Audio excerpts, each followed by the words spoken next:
Hi friends, जैसा कि इसके पहले उदय जीएस सेंटर में मॉडर्न हिस्ट्री पढ़ाया गया और मॉडर्न हिस्ट्री के साथ साथ आज ज्योग्राफी, इंडियन ज्योग्राफी में पार्ट 1 अर्थात भारत का अक्षांशी और देशांतरी विस्तार से रिलेटेड क्वेश्चन बनाए जाएंगे। और हाँ, एसएससी जीडी विशेष करके फैक्ट टू फैक्ट यहां से एक आध दो क्वेश्चन जरूर पुटअप होते हैं, ये भी ध्यान दीजिएगा। और जहां तक कि बताया गया है कि उदय जीएस रिसर्च सेंटर, यहां पर जो भी फैक्ट आपको मिलेंगे वो भी रिसर्च किए हुए भी मिलेंगे, गूगल पे आप तलाश करेंगे उस पर भी मिलेंगे, और ऑफलाइन जो बुकलेट में मिलते हैं वो भी मिलेंगे। सब आप बी अलर्ट तैयार रहिएगा। आइए चलते हैं इंडियन ज्योग्राफी। तो लिखिए, नोट करिए। सबसे पहले भारत का अक्षांशी देशांतरी विस्तार। भारत का अक्षांशी देशांतरी विस्तार। सबसे पहले यहां से एक चीज ध्यान दीजिएगा, जैसा कि मैं देखा हूं विगत 10 सालों से कोई भी एग्जाम हुआ हो वहां से क्वेश्चन यहां से, मतलब यहां से अक्षांशी देशांतरी विस्तार से एक क्वेश्चन पुटअप करता है एग्जामिनर, चाहे जैसा भी, छोटा भी एग्जाम होगा तब भी और बड़ा एग्जाम होगा तब भी। आइए चलते हैं। सबसे पहले मैप से, मैप बनाते हुए चलेंगे और मैप एकदम अच्छे से रिकवर करते चलिएगा। अगर मैपिंग का प्लान सबसे अच्छे से समझ में आ जाएगा तो शायद है ज्योग्राफी और हिस्ट्री आपको अच्छे से समझ में आ जाएगी।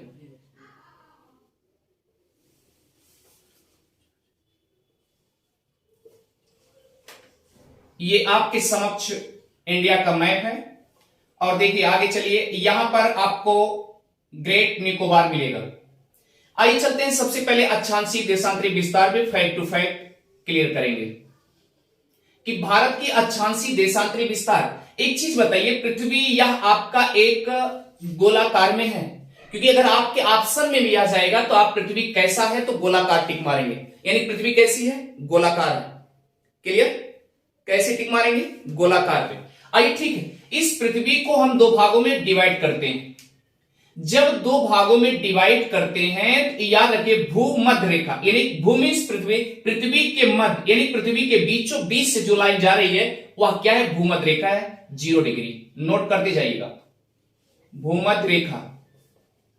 क्लियर? अब ये भूमध्य रेखा, इसे इंग्लिश में इक्वेटर भी कहते हैं और दूसरी बात क्या कहते हैं, विषुवत वृत्त भी कहते हैं, विषुवत वृत्त।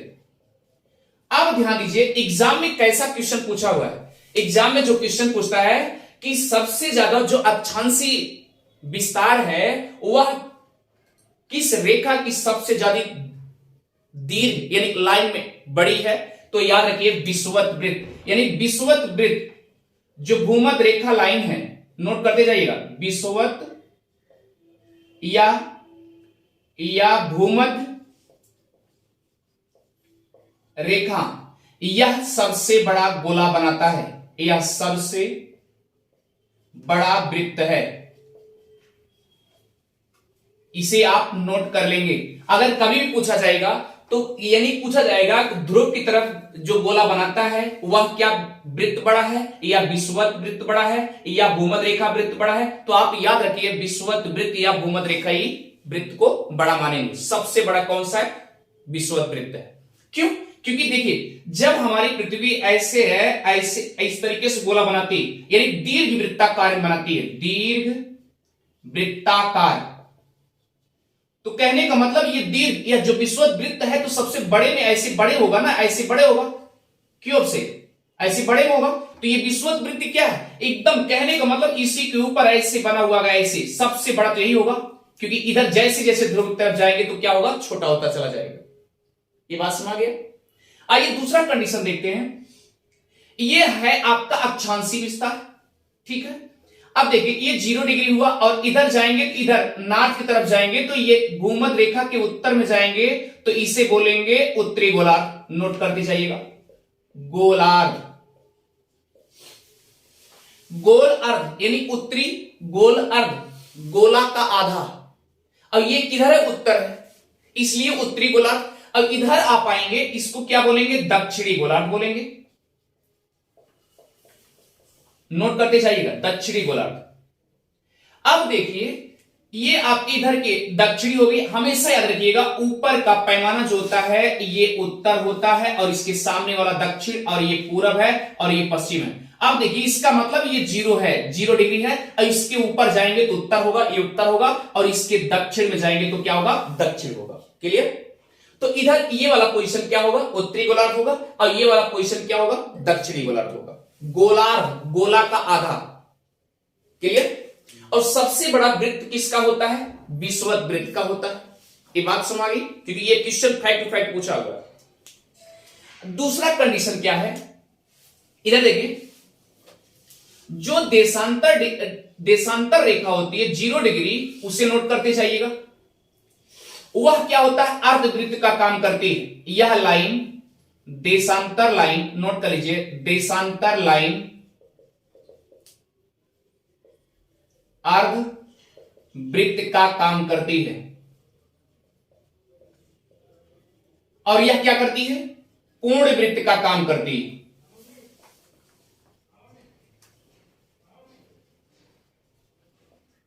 तो इसका मतलब केवल देखिए, इधर देखिए, इधर देखिए, एकदम इधर देखिए, ये देशांतर रेखा है, बोलिए ना, देशांतर रेखा 0 डिग्री। अब देखिए अगर ऐसे ले जाएंगे तो ये केवल आधे, ऐसे आधे पे है, ऐसा नहीं उधर पीछे बैक से भी गया, ऐसा कुछ नहीं, केवल ऐसे।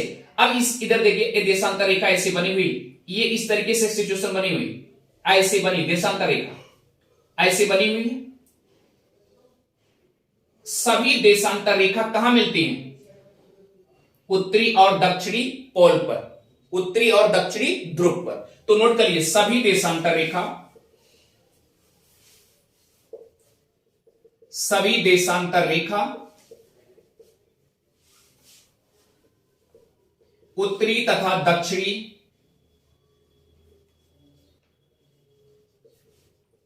ध्रुवों पर मिलती हैं, उत्तरी तथा दक्षिणी ध्रुवों पर मिलती हैं। ये बात समझ गई, फैक्ट टू फैक्ट समझ रहा है। दूसरा कंडीशन क्या है, एक चीज देखो, अब से इधर देखिए, ये देखिए ये ध्रुव की तरफ है भैया, ये ध्रुव से निकली है, सभी क्या करती, सभी देशांतर रेखा कहां मिली, ध्रुव पे मिली। इसका मतलब एक देशांतर से एक देशांतर जैसे जैसे नजदीक जाएगा, ध्रुव की तरफ जाएगा, इसकी क्या होगी, लंबाई कम होगी, लंबाई कम होगी ना। इसका मतलब यहां विषुवत रेखा के पास आएगी, जैसे आएगी तो यहां एक देशांतर से एक देशांतर के बीच की दूरी क्या होगी, सबसे अधिक होगी। नोट कर लीजिए, विषुवत रेखा के पास, विषुवत रेखा के पास एक देशांतर से दूसरे देशांतर के बीच की दूरी सबसे अधिक होती है। फैक्ट टू फैक्ट नोट करते जाइएगा। विषुवत रेखा के पास एक देशांतर से दूसरे देशांतर के बीच की दूरी सबसे अधिक होती है। बात समझ गई, अच्छे से आ रहा है।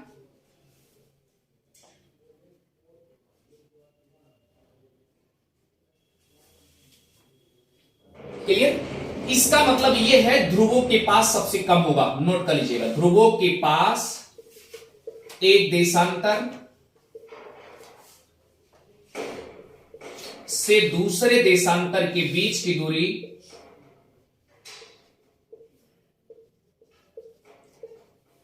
सबसे क्या होगी, नजदीक होगी या कम होगी। ये बात तो समझ में अच्छे से आ गई होगी, समझ रहा है। इधर देखिए, जैसे ये ध्रुव है, इधर ये उत्तरी ध्रुव है और ये दक्षिणी ध्रुव है। जैसे जैसे ये देशांतर रेखा आई है, अब सोचिए देशांतर रेखा आई है तो ये क्या होगा, जब सभी ध्रुवों के पास मिल रही है तो ये क्या है, इस ये देशांतर रेखा, ये भी देशांतर है, ये भी देशांतर, इसके बीच की दूरी क्या होगी, न्यूनतम होती जाएगी, कब सबसे कम होती जाएगी। इसका मतलब ध्रुव के पास सबसे कम होगी कि नहीं होगी। और धीरे धीरे ये क्या होगा, इधर जैसे ध्रुव क्या भूमध्य रेखा की तरफ बढ़ेगा, उधर सबसे दूरी, उसकी दूरी सबसे अधिक होगी। ये बात समझ गए, आया बात में। अब आप देखिए, आगे देखिए, एकदम कंसंट्रेट होकर समझिएगा। कहने का मतलब अब ये बात तो ध्यान समझ में आ गया होगा कि जो अक्षांश रेखा है वह क्या करती है, क्या करती है, पूर्ण वृत्त का काम करती है, पूर्ण वृत्त का काम करती है। अच्छा ठीक है, इसका और कंडीशन समझिए, इसका अक्षांश रेखा का कि जैसे मान लीजिए अगर भूमध्य रेखा या पूर्ण वृत्त का काम करती है, यहां पर सबसे ज्यादा बड़ा वृत्त बनाती है, तो इसका मतलब ध्रुव के पास क्या होगा, सबसे छोटा वृत्त बनाती होगी ना। तो इसका भी नोट कर लीजिए, ध्रुवों के पास अक्षांश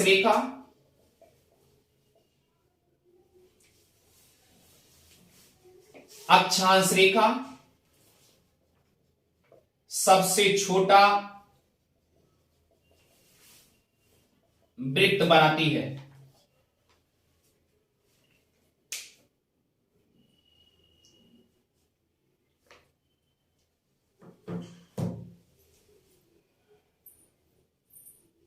समझ आ गया? आगे चलिए, मिटा दे इसे, ये फैक्ट समझ में आ गए। अब समझना है कि ये भारत की स्थिति कहां पे है। देखिए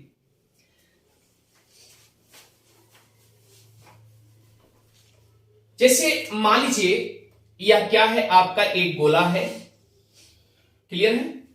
इस गोले में इस भूमध्य रेखा को आप क्या करेंगे, दो भागों में बांट दिए, भूमध्य रेखा हो गई, क्लियर। अब देखिए इसको अगर ये देशांतर जो एक लंबवत रेखा है, 0 डिग्री ए बी है, 0 डिग्री ए बी है, और 0 डिग्री ए बी है, 0 डिग्री ए बी है, क्लियर है।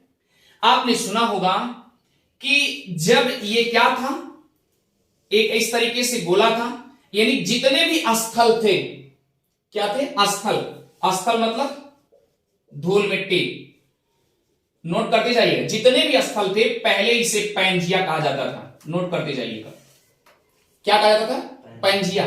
जितने भी स्थल, सभी स्थलों को क्या कहते थे, पैंजिया कहते थे, क्लियर। अब जितने महासागर थे सबको क्या कहा गया, पैंथालासा, क्या कहा गया, पैंथालासा, यानी जितने महासागर थे, नोट करते जाइएगा, जितने महासागर थे, यानी जहां जहां जल था सबको कलेक्टेड करके उसको क्या कहा दिया गया, पैंथालासा, और जितने स्थल थे उसको क्या बोल दिया गया, पैंजिया बोल दिया। जब ये दो भागों में बट गया, देखिए दो भागों में बांट दिए, तो अब ये ऊपर वाला पोर्शन क्या होगा, उत्तरी पैंजिया होगा, बोलो ना, उत्तरी पैंजिया होगा, ये उत्तरी पैंजिया, और ये नीचे वाला क्या होगा, दक्षिणी पैंजिया, क्लियर, बोलो ना, दक्षिणी पैंजिया। इसे उत्तरी पैंजिया को नोट कर लीजिएगा, लारेंसिया कहा जाता है,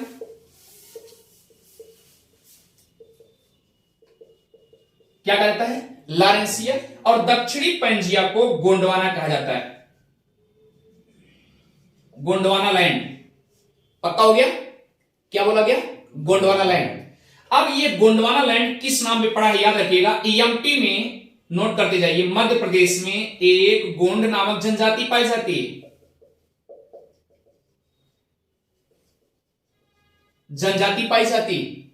इन्हीं के नाम पर ये गोंडवाना लैंड पड़ा। लैंड मीन्स होता है भूमि, याद रखिए, लैंड मीन्स होता है भूमि, क्लियर। इसे अंगारा लैंड बोला गया, लारेंसिया को अंगारा लैंड भी कहा गया था, पहले क्या कहा गया था, अंगारा लैंड, बाद में इसे लारेंसिया कहा गया, ये बात सुना गई, यानी कि लारेंसिया पहले अंगारा, जब दो भागों में विभाजित हुआ तो उत्तरी पोल को, उत्तरी गोलार्ध को अंगारा लैंड, उससे बाद में लारेंसिया बोल दिया गया, और दक्षिणी गोलार्ध को क्या बोल दिया गया, दक्षिणी पैंजिया, इसी को क्या बोल दिया गया, गोंडवाना लैंड, क्लियर है। अब गोंडवाना लैंड यानी एमपी के एक गोंड जनजाति पाई जाती है, कहां पाई जाती है, मध्य प्रदेश में। मध्य प्रदेश कौन जनजाति पाई जाती है, गोंड, क्लियर हो गया, गोंड नामक जनजाति पाई जाती है, इसी के नाम पर ये गोंडवाना लैंड पड़ा हुआ है। ये बात तो सत्य आ गई, बाकी बाद में जब जनजातियों के बारे में बताया जाएगा तो बहुत डीपली बढ़ा दिया जाएगा, लेकिन अभी ध्यान दीजिए क्यों, कैसे हुआ। आप देखिए, पहले ध्यान दीजिए, ये पृथ्वी है पूरा, बोलो ना, देखते चलिए, ये क्या है, पृथ्वी है। अब मान लीजिए पृथ्वी है, तो आप समझिए यहां पर आपका अफ्रीका है। क्या है? अफ्रीका है। अरे बोलो ना, अफ्रीका है। देखिए ध्यान से, अब यहां पर क्या है? इंडिया है। ध्यान दीजिएगा, ये क्या हुआ, जब प्लेट टेक्टोनिक थियरी आप पढ़ेंगे, प्लेट टेक्टोनिक सिद्धांत पढ़ेंगे, एक दूसरे प्लेट खिसकते रहे, खिसकते रहे, और खिसकने की वजह से क्या हुआ, ये आपका इंडिया कहां चलाया? यहां चलाया, यानी किस में चला गया? अब देखिए, ये उत्तरी है और ये दक्षिणी है और ये पूर्वी है और ये पश्चिमी, यही तो बात बताई जा रही है। तो इसका मतलब ये कहां चली है? उत्तरी और पूर्वी गोलार्ध में आ गई कि नहीं आई ना? बस मारिए, पहले किसका भूमि था? गोंडवाना लैंड की भूमि थी। पहले हमारा जो इंडिया था वह गोंडवाना लैंड की भूमि थी, क्योंकि नीचे वाले पोर्शन को क्या कहा जाता था? गोंडवाना लैंड कहा जाता था। लेकिन ये प्लेट टेक्टोनिक थियरी की वजह से आप समझिए, अब प्लेटों को खिसकने की वजह से, प्लेट टकराने की वजह से आप ये समझिए, ये इंडिया कहां चली आई? ये उत्तरी और पूर्वी गोलार्ध में चली आई। ये बात समझ गई? अब नोट कर लीजिए, भारत की स्थिति, भारत की स्थिति पहले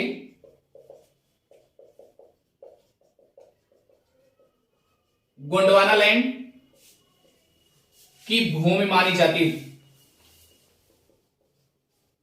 थी, लेकिन अब भारत की स्थिति, भारत की स्थिति उत्तरी और पूर्वी गोलार्ध में अवस्थित है। क्लियर? इसका मतलब भारत कहां है? उत्तरी और पूर्वी गोलार्ध। इधर देखिए, अभिषेक भैया इधर देखिए, ये देखिए, ये जो ये गोलार्ध है उत्तरी गोलार्ध, और इधर का पोर्शन क्या है? दक्षिणी गोलार्ध। अब देखिए 0 डिग्री ये देशांतर रेखा, बोलिए ना, 0 डिग्री देशांतर रेखा है। इधर 0 डिग्री देशांतर रेखा से जब पूरब जाओगे तो ये क्या हो जाएगा? ये वाला पोर्शन क्या कहलाएंगे? पूर्वी गोलार्ध कहलाएंगे, और इधर वाला पोर्शन क्या कहलाएंगे? पश्चिमी गोलार्ध कहलाएंगे। तो अब ये उत्तर और पूरब के दोनों के सब क्या ना है, सब जोन में आ जाते हैं, इसलिए क्या बोलते हैं इसको? उत्तरी पूर्वी गोलार्ध बोलते हैं। क्लियर? जोन माने जब भी कोई बोले जोन, इधर देखिए, क्योंकि बोला जाएगा जोन, जोन मतलब क्या होता है? क्षेत्र होता है। जोन मतलब क्या होता है? क्षेत्र होता है। तो याद रखिए, यानी ये उत्तरी और पूर्वी जोन में आ गए, इस क्षेत्र में आ गए। ये बात समझ गई? तो अब ये सोचिए, अगला चलिए कंडीशन, चलिए इसे मिटा दें, आगे चलते हैं।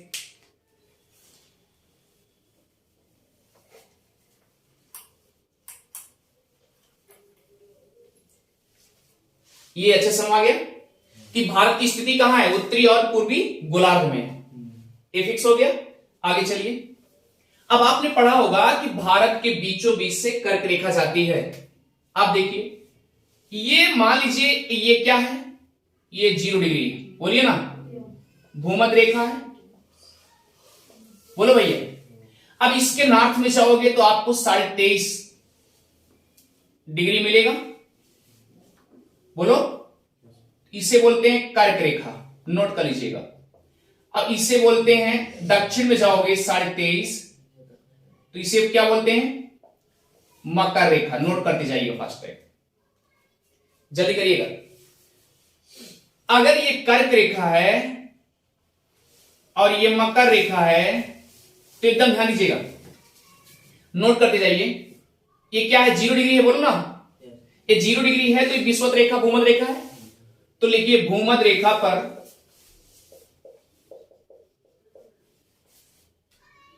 सूर्य की किरणें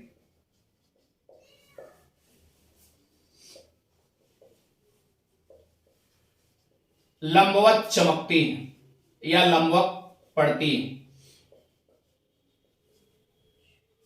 क्लियर?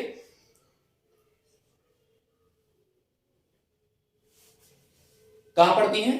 लंबवत, सीधा, मतलब सीधा किसमें पड़ती हैं? भूमध्य रेखा पर। अब दूसरा कंडीशन क्या है, देखते जाइएगा। अगर मान लीजिए सूर्य की किरण इस पे लंबवत सीधा पड़ रही है, तो स्वाभाविक सी बात, ये एकदम क्या होगा? ये जोन क्या होगा? गर्म होगा कि नहीं होगा? अरे बोलो ना, एकदम गर्म होगा कि नहीं होगा? बोलो, गर्म होगा। अब ये देखिए, ये क्या है? आपका ध्रुव है। ध्रुव पे क्या होता है? एकदम ठंडा रहता है, बोलो ना।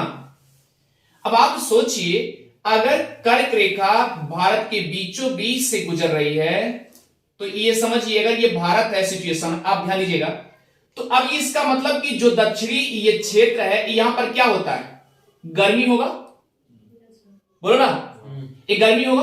अब आपका उत्तर प्रदेश यहां है, तो सवाल सी बात, इससे इधर जाओगे तो आप ध्रुव की तरफ जा रहे थे, इसका मतलब ये ठंडा होगा, हो रहा है कि नहीं हो रहा, इसलिए इस समय ठंडी पड़ रही है विशेष करके। अब यहां पर क्या है, ये सब बॉम्बे वगैरह है, देखिए यहां पर गर्मी ठंड, यहां हम सब ठंडी चलती है, लेकिन वहां पर क्या होता है, गर्मी का एहसास होता है बॉम्बे वगैरह में। तो यही था, इसका मतलब गर्मी जोन है कि नहीं, बोलिए ना। तो इसका मतलब ये है, ये वाला रेंज नोट कर दे जाइएगा, कर्क रेखा से मकर रेखा के बीच, नोट करते जाइए, कर्क रेखा मकर रेखा के बीच ये क्या है, उष्ण कटिबंधीय क्षेत्र के अंतर्गत आते हैं। उष्ण माने होता है गर्म, शीत माने ठंडा, शीत माने ठंडा, उष्ण माने क्या होता है, गर्म। अगर शीतोष्ण बोला जाएगा तो इसका मतलब शीत और ठंडा, ठंडा और गर्म दोनों, क्लियर। अब देखिए यहां पर क्या हुआ, उष्ण माने गर्म होता है, इसका मतलब ये क्षेत्र क्या है, गर्मी वाला क्षेत्र है। यहां पर जो भी देश पड़ेंगे, जो भी देश विदेश पड़ेंगे, सब क्या होंगे, बोलिए ना, गर्मी वाले होंगे कि नहीं होंगे। तो सेम कंडीशन, ये बात सुना गई, बोलिए ना। अब दूसरा कंडीशन देखिए, इसे मिटा दें, मिटा दें। अब देखिए यहां पर जो कर्क रेखा है, आप इसे एग्जैक्ट समझिएगा, ये 0 डिग्री है, कितना है, 0 डिग्री। 0 डिग्री ये क्या है, भूमध्य रेखा है, बोलो ना। अब इस मैप से देखिए, ये कर्क रेखा यहां पर भारत के बीचों बीच से गुजर रही है, और ये क्या है, 0 डिग्री है, बोलो ना। अगर ये 0 डिग्री तो इसके नॉर्थ में है, अगर इसके नॉर्थ में तो क्या बोला जाएगा, उत्तरी गोलार्ध में बोला जाएगा, नहीं बोला जाएगा, ये उत्तरी गोलार्ध, इसका मतलब ये 0 डिग्री है, इसके नॉर्थ में क्या है, उत्तरी गोलार्ध है। अब उत्तरी गोलार्ध है, कर्क रेखा बीचों बीच से गुजर रही है, बोलिए। अगर कर्क रेखा बीचों बीच से गुजर रही है तो 23.5 अंश, बोलिए ना। अब ये देखिए, ये जो उत्तरी छोर है, और ये और ये पूर्वी, और ये क्या है, पश्चिमी, ठीक है। तो क्या होगा, इसे नोट करिए, पश्चिमी।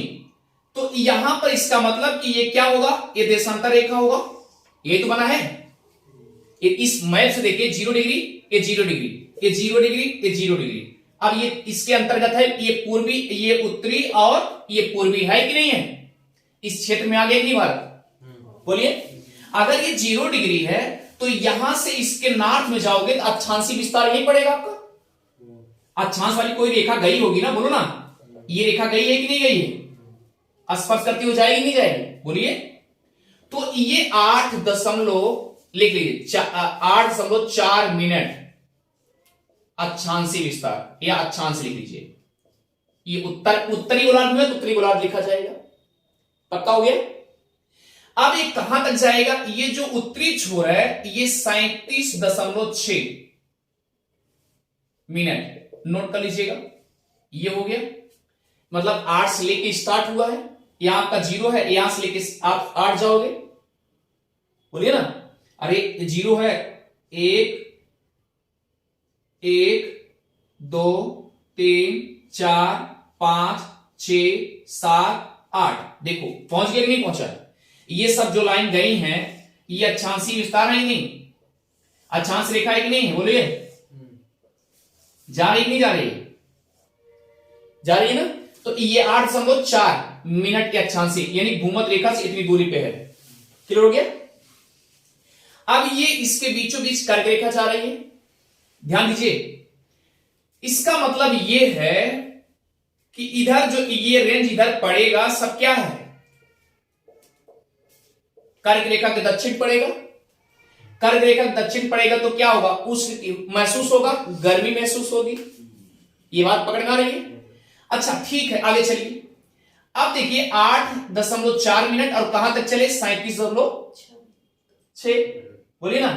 आप देखिए इधर से जब देशांतरी चलोगे भैया, इधर देखो देशांतरी जब इधर चलोगे, ये जीरो है तो इसके बाद तो एक आएगा कि नहीं, एक आएगा कि नहीं आएगा, इसके बाद 2 आएगा, फिर 3 आएगा, फिर 4 आएगा, 5 आएगा, इस तरीके से आएगा नहीं आएगा, आएगा।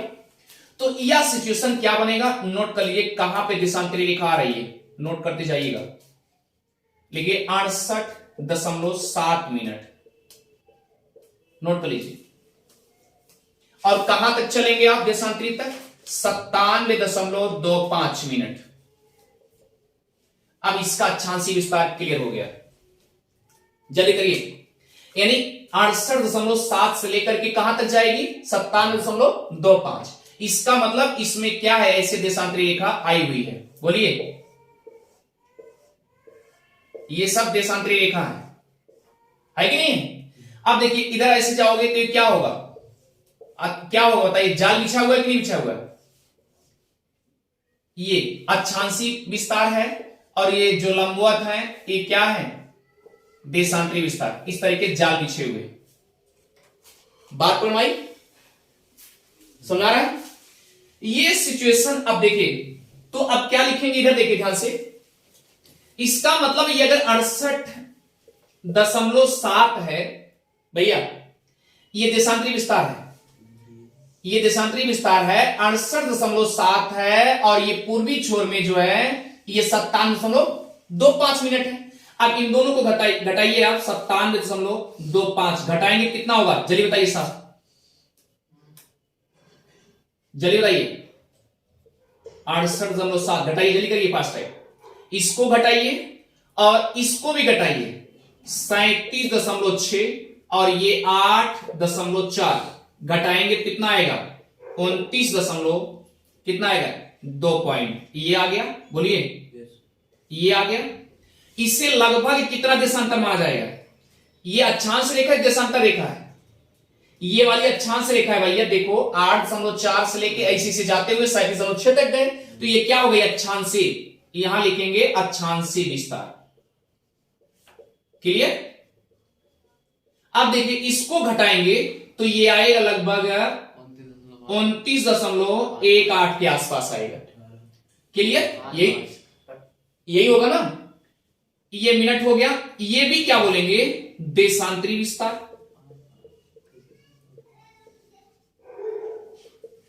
क्लियर हुआ कि नहीं हुआ, ये देशांतरी विस्तार, और ये कितना हुआ, ये अक्षांशीय विस्तार, इन दोनों के बीच में।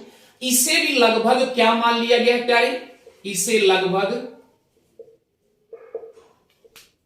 30 देशांतर मान लिया जाता है, क्या मानते हैं, 30 देशांतर। अब इसे भी लगभग क्या मान लेते हैं, अप्रॉक्सिमेटली क्या मान लेते हैं, 30 अक्षांश मान लेते हैं। बात मारे कि बात मारी, इसे भी लगभग मान लिए 30 अक्षांश, और इसे क्या मान लिए 30 देशांतर, क्लियर हो गया। यानी इन दोनों के बीच में कितने का अंतर है, इन दोनों के बीच में कितने का अंतर, 30 का अंतर है। और इन दोनों के बीच में कितने का अंतर है, लगभग 30 का अंतर है, इसमें भी लगभग 30 का, इसमें भी लगभग 30 का है कि नहीं। तो ये बताइए, अब इन दोनों को अंतर करने के बाद ये देखिए, अगर ऐसे आप इसको मिलाएंगे, बोलिए, और इसको ऐसे मिलाएंगे, इसको ऐसे मिलाएंगे, इसको ऐसे मिलाएंगे, एक कोण यहां बना, एक कोण यहां बना, एक कोण यहां बना, एक कोण यहां बना, चतुष्कोण हुआ कि नहीं हुआ, 4 कोण हुए कि नहीं हुए। तो लिख लीजिए, भारत की स्थिति लगभग सम चतुष्कोणीय है, क्योंकि भैया 30 उधर भी बन रहा है, 30 उधर भी बन रहा है, इतनी बात समझ गई। अच्छा, दूसरा कंडीशन, इसको भी डाल के इरेज कर दें। ये देखिए, टू द पॉइंट आप नोट करते जाइए, फैक्ट टू फैक्ट। अब आप देखिए सम चतुष्कोणीय हुआ, एक कंडीशन ये तो मिल गया, एक कंडीशन और कैसे मिलेगा। कारण ये है कि भारत का उत्तर से दक्षिण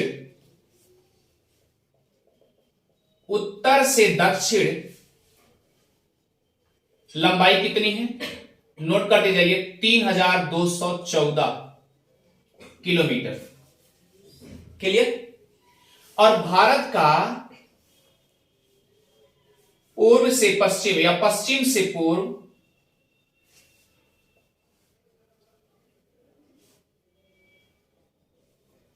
जो चौड़ाई है वह लिखिए 2933 किलोमीटर। अब इन दोनों का अंतर करिए, लगभग 3214 और 2933। तो इधर देखिए घटाएंगे तो क्या होगा, लगभग आएगा एक, ये कितना बना, जल्दी बोलिए, 7 बनेगा तो 8 बनेगा, 8 बनेगा, ये कितना बनेगा 11, यानी लगभग 281 किलोमीटर का लगभग अंतराल है कि नहीं है। इन दोनों का अंतर देखिए, ये लंबाई है, यानी इधर से देखो, यहां से लेके इसे सीधा मिलाएंगे तो ये लंबाई हो जाएगी, बोलिए ना, लंबाई कितनी है 3214 किलोमीटर। अब यहां से लेके यहां तक चलेंगे तो क्या होगा, चौड़ाई हो जाएगी। इन दोनों का अंतर क्या हो जाएगा, 281 किलोमीटर का लगभग अंतर है। लगभग अंतर कितने का है, लगभग अंतर कितने का है, बोलो, 281 किलोमीटर का अंतर है। तो ये लगभग इसीलिए बोल जाता है समचतुष्कोणीय है, लगभग दोनों का मिल रहा है, लंबाई चौड़ाई लगभग मिल रहा है, इसीलिए क्या बोल देता है, समचतुष्कोणीय। सम मतलब समान, चतुष्कोण। क्लियर हो गया कॉन्सेप्ट। आगे चलिए, इसे मिटाते हैं, ये बात समझ में अच्छे से आ गई। अब देखिए क्या कंडीशन बनती है।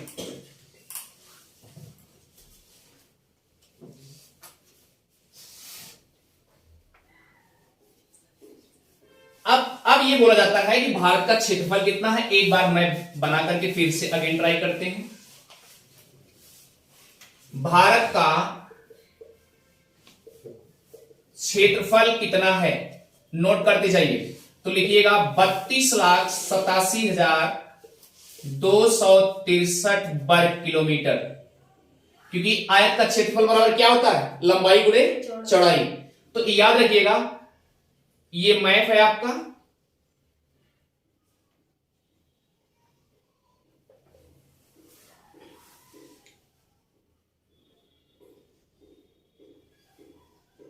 इधर देखिए, ये आपका मैप है,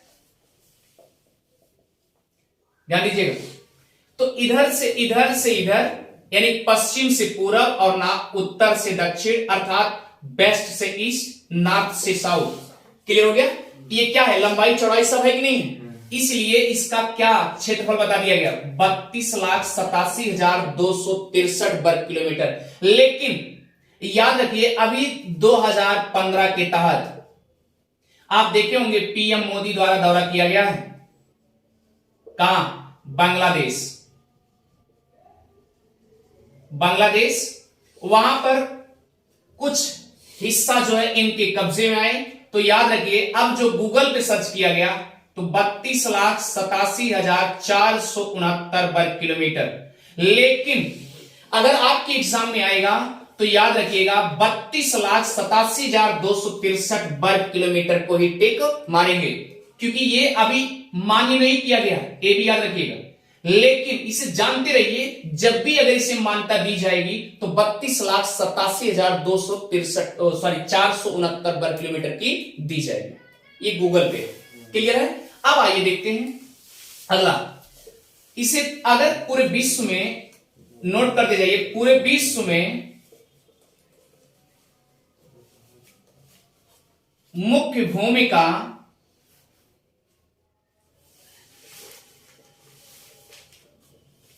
क्षेत्रफल कितना है, 2.43% है। और जनसंख्या के हिसाब से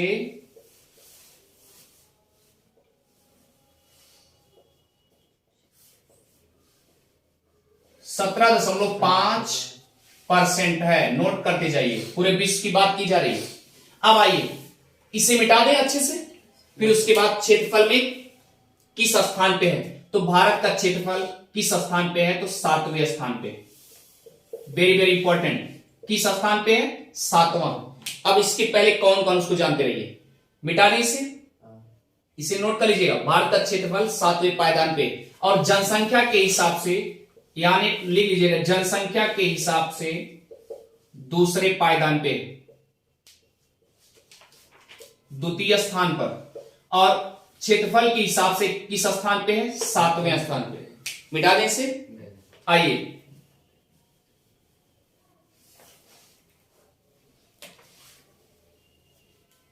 चलते हैं, देखते हैं आगे।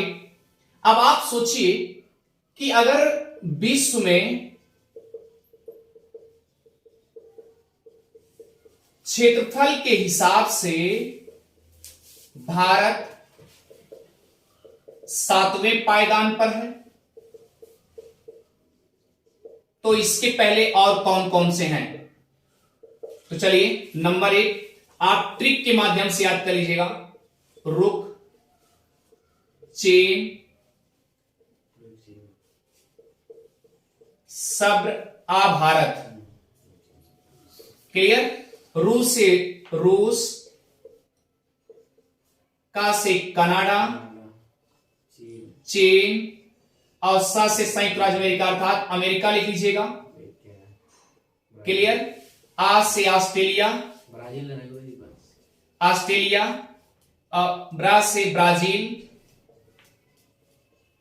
और भा से भारत। तो 7वें पायदान पे किसका नंबर है? भारत का। ये बात समा गई। और जनसंख्या के हिसाब से नोट करते जाइए। जनसंख्या के हिसाब से पहले चाइना, उसके बाद भारत, उसके बाद अमेरिका, उसके बाद अर्थात अमेरिका में यूएसए विशेष करके ध्यान दीजिएगा, यूएसए लिख दिया। क्लियर? उसके बाद इंडोनेशिया, इंडोनेशिया, इंडोनेशिया की खूबी जानते रहिएगा, यह मुस्लिम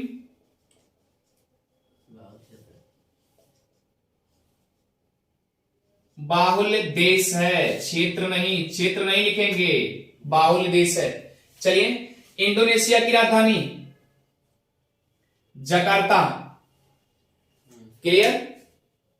आगे चलिए, मिटा दें, जल्दी करिए, फास्ट ट्रैक, तुरंत। रुक, चीन, सब्र, भारत। एकदम ध्यान दीजिए। रुक, रुक मतलब पहले कौन है? रसिया है, उसके बाद कौन है?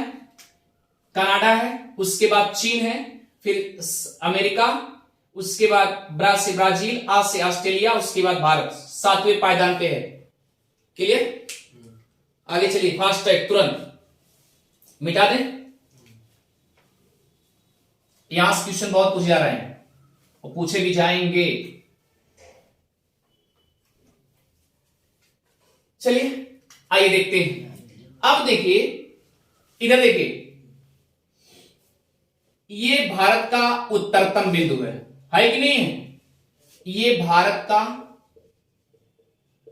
उत्तरतम बिंदु, क्योंकि हमेशा हम बताए हैं कि व्हाइट बोर्ड में या कॉपी में कहीं भी ऊपर वाला हमेशा क्या होगा? उत्तर होगा, नॉर्थ होगा, उसके सामने वाला साउथ या दक्षिण, और उसके राइट साइड वाला पूरब या ईस्ट, इधर क्या होगा? वेस्ट या पश्चिम। क्लियर हो गया?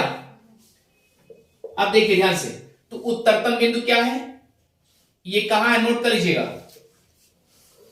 पहले जम्मू कश्मीर में था, जे एंड के में था, जे एंड के में था, लेकिन अब यह क्या कहां हो गया? लद्दाख में हो गया। इसका नाम है इंदिरा कॉल। क्या नाम है? इंदिरा कॉल। भारत का उत्तरतम बिंदु, नोट कर लीजिएगा। और भारत का दक्षिणतम,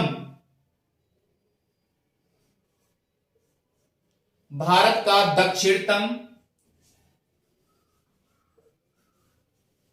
तटीय बिंदु, भारत का दक्षिणतम तटीय बिंदु, नोट कर लीजिएगा।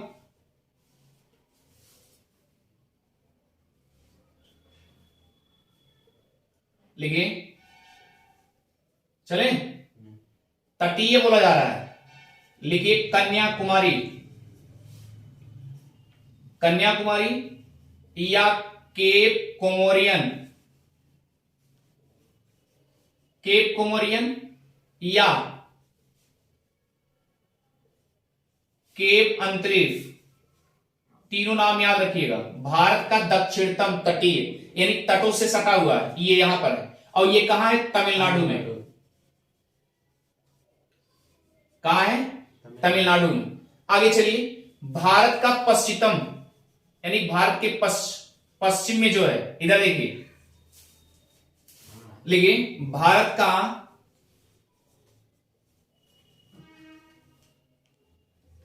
पश्चिमतम बिंदु, लिखिए फास्ट ट्रैक नोट करते जाइएगा, ये है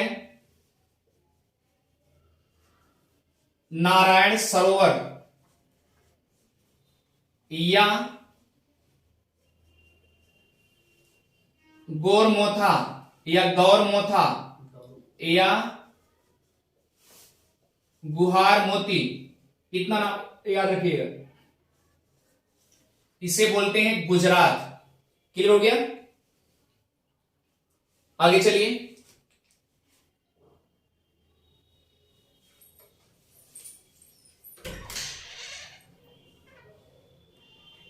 नारायण सरोवर या गौरमोथा या गुहार मोती गुजरात में। क्लियर हो गया? अब आइए चलते हैं, इधर देखिए, भारत का नोट करते जाइएगा, भारत का ये पोजीशन, भारत का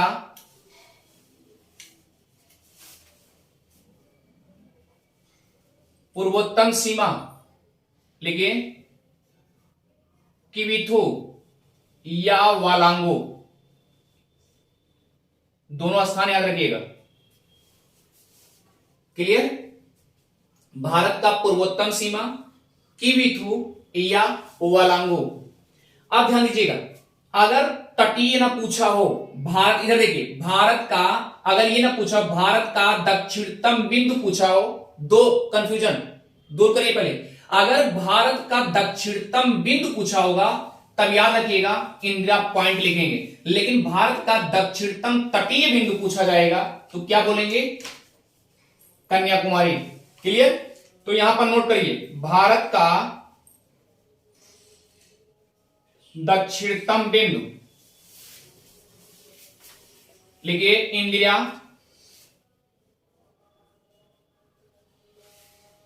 इंदिरा पॉइंट। और देखिए, इंदिरा पॉइंट को पहले पिगमेलियन पॉइंट भी कहा जाता था,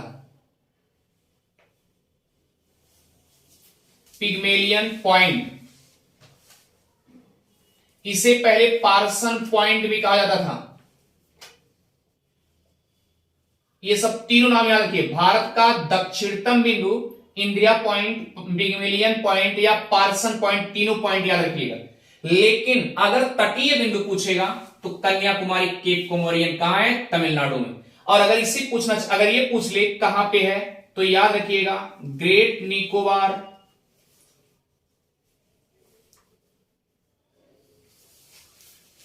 ग्रेट निकोबार द्वीप पर है। और याद रखिए, ये भारत का जो दक्षिणतम बिंदु इंदिरा पॉइंट है, इसे नोट करिए, 2004 में सुनामी आने के कारण यह पूर्णतया डूब गया था।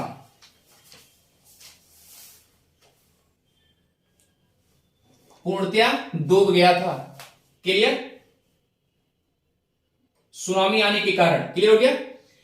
यहां पर ध्यान दीजिएगा, इसे मिटा दें, ऊपर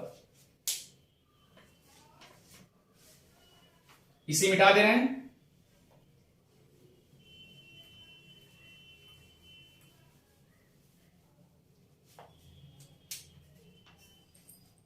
इंदिरा पॉइंट नोट करिए, इंदिरा पॉइंट का नामकरण राजीव गांधी के द्वारा किया गया।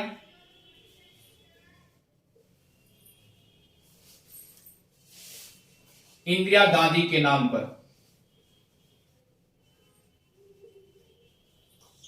यह बात याद रखिएगा, इसीलिए इंदिरा पॉइंट कहा जाता है। क्लियर हो गया? ये अच्छे से समझ में आ गया होगा। मिटा दें इसे। तो ये भारत का उत्तरतम बिंदु क्या है? इंदिरा काल। कहां है? पहले कहां था? जम्मू कश्मीर में था। अब कहां है? लद्दाख में। लद्दाख क्या है? केंद्र शासित प्रदेश भी याद रखिएगा। लद्दाख क्या है? लद्दाख ये क्या है? केंद्र शासित प्रदेश भी है। तो ये बात तो अच्छी समझ में आ गई होगी ना। तो कहने का मतलब क्या है, इंदिरा काल कहां है? लद्दाख में। पहले J&K में था, लेकिन अब कहां हो गया? लद्दाख में। और सुनिए, पश्चिमतम बिंदु क्या है? नारायण सरोवर, गौरमाथा या गुहार मोती या नारायण सरोवर, ये कहां है? गुजरात में। क्लियर हो गया? और इसे ध्यान दीजिए, इसे और एक नाम कहा जाता है सर क्रीक पॉइंट, जिसे आप नारायण सरोवर कहते हैं। वहीं पर सर क्रीक पॉइंट और याद रखिए गुहार मोती या गौर माथा, ये सब याद रखिएगा। कहां पे है? गुजरात में। तो सर क्रीक पॉइंट किसको कहते हैं? पश्चिमतम बिंदु को। ये भी आप सुधार लीजिएगा। क्लियर? हमें लगता है कि आपको अच्छे से समझ में आ गया होगा। मिलते हैं फिर नेक्स्ट वीडियो में। और हां, कमेंट करना और सब्सक्राइब करना, शेयर करना कभी ना भूलें। Thank you.